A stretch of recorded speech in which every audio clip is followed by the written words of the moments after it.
तो दोस्तों, बात उस समय की है जब महात्मा बुद्ध विश्व भर में भ्रमण करते हुए बौद्ध धर्म का प्रचार कर रहे थे और लोगों को ज्ञान दे रहे थे। एक बार महात्मा बुद्ध अपने कुछ शिष्यों के साथ एक गांव में भ्रमण कर रहे थे। उन दिनों कोई वाहन नहीं हुआ करता था, सो लोग पैदल ही मीलों की यात्रा किया करते थे। ऐसे ही गांव में घूमते हुए काफी देर हो गई थी। बुद्ध जी को काफी प्यास लगी थी। उन्होंने अपने एक शिष्य को गांव से पानी लाने की आज्ञा दी। जब वह शिष्य गांव में अंदर गया तो उसने देखा वहां एक नदी थी जहां बहुत सारे लोग कपड़े धो रहे थे। कुछ लोग नहा रहे थे और नदी का पानी काफी गंदा सा दिख रहा था।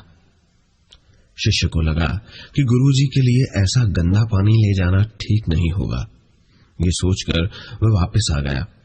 महात्मा बुद्ध को बहुत प्यास लगी थी, इसीलिए उन्होंने फिर से दूसरे शिष्य को पानी लाने भेजा। कुछ देर बाद वह शिष्य लौटा और पानी ले आया। महात्मा बुद्ध ने शिष्य को पूछा कि नदी का पानी तो गंदा था, फिर तुम साफ पानी कैसे ले आए? शिष्य बोला कि प्रभु, वहां नदी का पानी वास्तव में गंदा था, लेकिन लोगों के जाने के बाद मैंने कुछ देर इंतजार किया और कुछ देर बाद मिट्टी नीचे बैठ गई और साफ पानी ऊपर आ गया। बुद्ध ये सुनकर बड़े प्रसन्न हुए और बाकी शिष्यों को भी सीख दी कि हमारा ये जो जीवन है ये पानी की तरह है। जब तक हमारे कर्म अच्छे हैं तब तक सब कुछ शुद्ध है, लेकिन जीवन में कई बार दुख और समस्या भी आते हैं जिससे जीवन रूपी पानी गंदा लगने लगता है। कुछ लोग पहले वाले शिष्य की तरह बुराई को देखकर घबरा जाते हैं और मुसीबत देखकर वापस लौट जाते हैं। वह जीवन में कभी आगे नहीं बढ़ पाते।